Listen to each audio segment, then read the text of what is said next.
जिला परिषद। नमस्कार, आप देख रहे हैं न्यूज मंच और मैं हूं विशाल वैभव। अभी हमारे साथ सिवान जिला परिषद विद्यासागर बैठा है। हम इनसे बात करते हैं क्योंकि लगातार अभी हमने देखा कि 2024 लोकसभा चुनाव में एनडीए की सरकार भले ही बहुमत प्राप्त कर ली हो और बहुमत प्राप्त करने के बाद सबका जो है सभी सांसदों का शपथ ग्रहण भी हुआ है लोकसभा में। लेकिन इस शपथ ग्रहण के दौरान एक ऐसा वाकया देखने को मिला कि जहां जय फिलिस्तीन के भी नारे लगाए गए और इसको लेकर देश में के अंदर काफ़ी विवाद चल रहा है। तो हम सर से जानते हैं कि सर, जिस तरह से जय फिलिस्तीन के नारे लगाए गए ओवैसी साहब के द्वारा, क्या कुछ कहेंगे सर इस पूरे मामले पर? यह बड़े ही दुर्भाग्यपूर्ण बात है। इस तरह से नहीं होना चाहिए। और वो अभी इस देश में जो व्यक्ति भारत माता की जय कहने से कतराता हो और वह व्यक्ति, वह विधर्मी इस देश में रह करके और दूसरे देशों का नारा लगाता है, वह भी भारत माता के माता न मानता है, दूसरे को माता मानता है, अपनी माता को माता नहीं मानता है और दूसरे को पहचानता है, ऐसे व्यक्ति और ऐसे विधर्मी को क्या कहेंगे आप?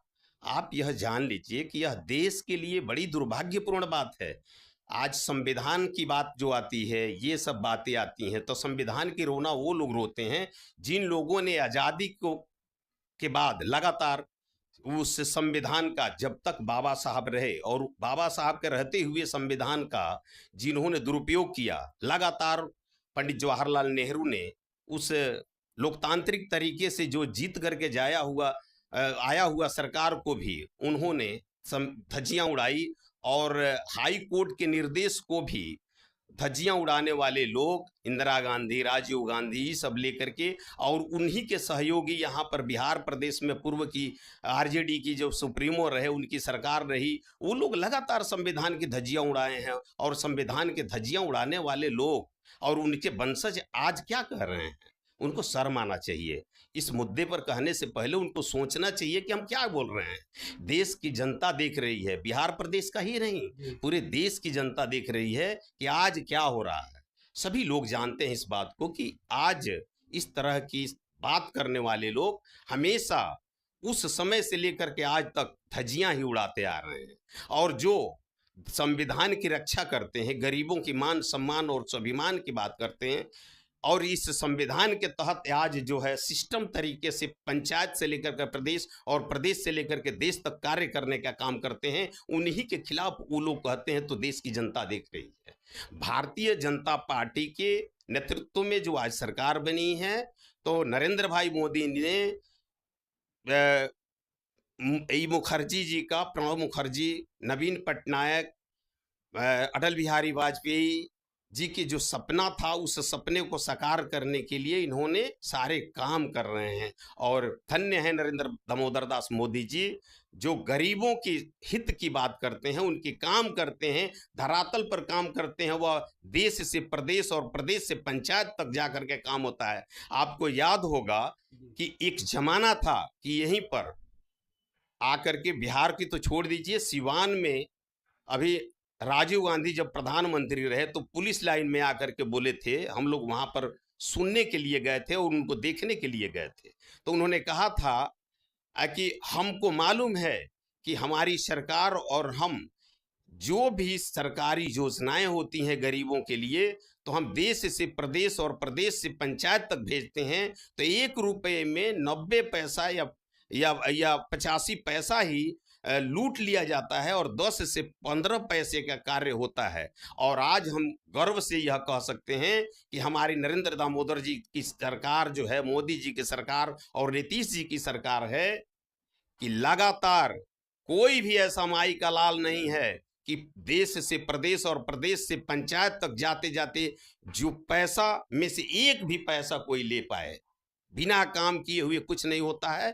और सारी पैसा का जो है गरीबों के अकाउंट में पैसा जाता है, जितने लेबर मजदूर होते हैं वहां जाता है, किसान की पैसा उनके अकाउंट में जाता है, इंदिरा आवास की पैसा उनके अकाउंट में जाता है। धरातल पर एक भी पैसा कोई इधर उधर नहीं कर सकता। और ये कहते भी हैं कि ना खाएंगे और ना खाने देंगे। तो आज धन्य हैं और फिर देश के लोगों ने उनको माना है। आज उन कुछ लोग हैं विधर्मी जो इस तरह की बात करते हैं। और उस व्यक्ति की जिसकी बात आपने कहा, उस व्यक्ति को तो सजा होना चाहिए, उसकी सदस्यता भंग होना चाहिए, रद्द होना चाहिए। कि कैसे वो सदन में, और वो कैसा है कि उसको भेजने वाला कैसा है, उस व्यक्ति को सदन में कैसे भेजा जा रहा है। बड़े दुर्भाग्यपूर्ण है बात यह, और उसको नहीं कहना चाहिए। और कह भी दिया है तो उसकी सदस्यता से कार्य करता है, उस पर कार्रवाई हो, चाहे वो जिस भी जाति का हो, जिस भी धर्म का हो, जिस भी पार्टी का हो। सर एक आखिरी सवाल होगा। लगातार जो है विपक्ष ये सवाल उठा रहा है, चूंकि संविधान बीजेपी को लेकर कहा जा रहा है कि बीजेपी जो है संविधान के अनुसार पार्टी नहीं चलती है, आरक्षण को खत्म करने में बीजेपी लगी रहती है, और इस बार भी बीजेपी जो है आरक्षण खत्म कर सकती है। क्या कुछ कहेंगे सर? वही तो मैंने आपसे कहा कि जिस आरक्षण की बात लोग कर रहे हैं, जो लोग गरीबों की बात कर रहे हैं, आजादी मिलने से पहले कस्में खाया था लोगों ने कि आजाद भारत का, जब हमारी भारत माता गुलामी की जंजीरों से मुक्त होंगी, उस समय आजाद हम होंगे, तो सबसे पहले गरीबों की हक और अधिकार के लिए हमारी सरकार उनकी धरातल तक सारी माने कार्य करेंगी। लेकिन ऐसा कहाँ हुआ? आप देखिए कि पंडित जवाहरलाल नेहरू, मैंने पहले भी आपसे जी कह चुका है जी कि पंडित जवाहरलाल नेहरू जी जो संविधान की बात करते थे, वही संविधान की धज्जियां उड़ाए। आपको यह भी पता होगा कि पहली बार इस देश में 1952 में, 47 में आज़ादी मिली, 1952 में चुनाव हुआ, लोकतांत्रिक तरीके से पूरे देश में जो चुनाव हुआ, तो उस समय कांग्रेस की सरकार रही। लेकिन आपको यह पता होगा कि जब 1957 में केरल विधानसभा का चुनाव हुआ, तो वहां कांग्रेस पूर्ण रूप से हार गई और कम्युनिस्ट की सरकार वहां पर बनती है। तो पंडित जवाहरलाल नेहरू को पसीना छूटने लगता है। जो संविधान की बात करते थे वह संविधान की धज्जियां उड़ाते हैं, उनको पार्टी कैसे तोड़ करके अपने में मिलाया जाए, वहां कांग्रेस की सरकार लाया जाए, उसमें सफल नहीं होते हैं। तो आपको यह जानकारी होना चाहिए कि 31 जुलाई 1959 को केरल में, केरल की सरकार को, कम्युनिस्ट की सरकार को पंडित जवाहरलाल नेहरू ने भंग किया और संविधान की धज्जियां उड़ाई। उस समय हमारे बाबा साहब, जो दलित, महादलित और सबका मसीहा, हम लोगों के मसीहा बाबा साहब के जीते जी पंडित जवाहरलाल नेहरू ने संविधान की धज्जियां उड़ा करके रख दिया। उसके बाद जो है इंदिरा गांधी की सरकार आई, उन्होंने संविधान की बात की और संविधान की धज्जियां उड़ा दी। गरीबों के हक और अधिकार की चीजों को उन्होंने कुछ नहीं समझा, लात से रगड़ने और मारने का काम किया। उनकी सरकार में गरीबों को, दलितों को, अकलियतों को क्या मिला?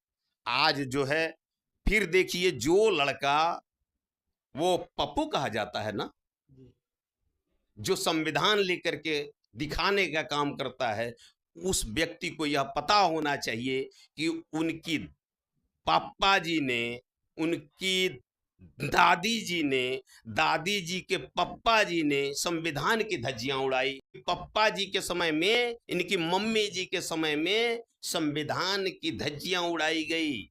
दलितों को, गरीबों को, शोषितों को, वंचितों को क्या नहीं झेलना पड़ा, अनेकों प्रकार की परेशानियों का सामना करना पड़ा और उनको कोई सुनने वाला नहीं था। जंगल राज था, कानून व्यवस्था सब मृत प्राय था।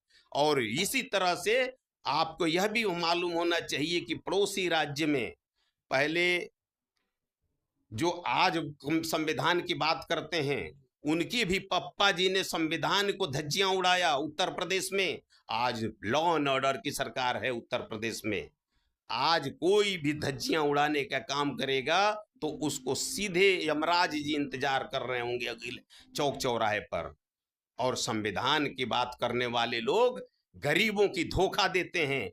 और बाबा साहब ने कहा था कि अय दलितों, सबसे पहले शिक्षित बनो, जब शिक्षा आएगी तब संगठन होगा, संगठन होगा तब संघर्ष करना। लेकिन बड़े ही दुर्भाग्य से मुझे कहना पड़ रहा है कि मैं भी दलित समाज से आता हूं। बाबा साहब की बात करने वाले लोग बाबा साहब के सिस्टम को नहीं जानते हैं, बाबा साहब ने जो कहा था उन राह पर नहीं चलते हैं। उनको गुमराह करने वाले उन्हीं समाज के लोग, हमारे ही समाज के लोग, अनपढ़ को, जाहिल को, गंवार को, जो शिक्षित नहीं है हमारे समाज को, उनको भरगलाने का काम करते हैं संविधान की दुहाई दे करके। सचमुच काम करती है गरीबों का तो कोई भारतीय जनता पार्टी के काम लोग करते हैं, भारतीय जनता पार्टी के सभी लोग काम करते हैं। आज सारा चीज देखिए, आज क्या नहीं मिल रहा है। अटल बिहारी वाजपेयी जी ने गरीबों के लिए अन्न दे दिया, तो नरेंद्र मोदी जी ने उनको पकाने के लिए ईंधन दे दिया। आप देखिए, गरीब लोगों के हक और अधिकार के लिए यह सदैव तत्पर रहने वाली सरकार को लोग कह रहे हैं। तो इसीलिए मैं कह रहा हूं कि मेरे भाइयों, दलितों, शोषितों, वंचितों, महादलितों, आप पढ़ने का काम करो। जिस दिन तुम पढ़ लिख करके सब कंप्लीट हो जाओगे, कोई ये नहीं ठगने वाला नहीं मिलेगा आपको। ये लोग जो ठगने का काम करते हैं, ऐसा नहीं है, पूरे देश और प्रदेश और पंचायत तक की जनता जान रही है। धन्यवाद सर। तो ये थे हमारे साथ सिवान जिला परिषद विद्यासागर बैठा, जिन्होंने स्पष्ट रूप से कहा कि जो लोग जय फिलिस्तीन के नारे लगा रहे हैं, वैसे लोगों पर जो है सख्त कार्रवाई होनी चाहिए। प्रधानमंत्री और राष्ट्रपति से भी जो है इन्होंने निवेदन भी किया कि ऐसे लोगों पर जो है कार्रवाई होनी चाहिए, कड़ी से कड़ी सजा मिलनी चाहिए, चाहे वो किसी भी जाति या धर्म से हो। तो वही जो है संविधान की बात को लेकर भी सीधा सीधा उन्होंने इंडिया महागठबंधन और कांग्रेस पर जो है उन्होंने आरोप भी लगाया कि जो यही लोग जो है संविधान से छेड़छाड़ करते थे। और साथ ही जो है कहा कि अटल बिहारी वाजपेयी जी के समय गरीबों को अन्न मिला, तो आज प्रधानमंत्री नरेंद्र मोदी के समय जो है गरीबों को ईंधन भी मिला। तो बने रहिए न्यूज मंच के साथ। न्यूज मंच के लिए अरुण कुमार के साथ विशाल वैभव, पटना।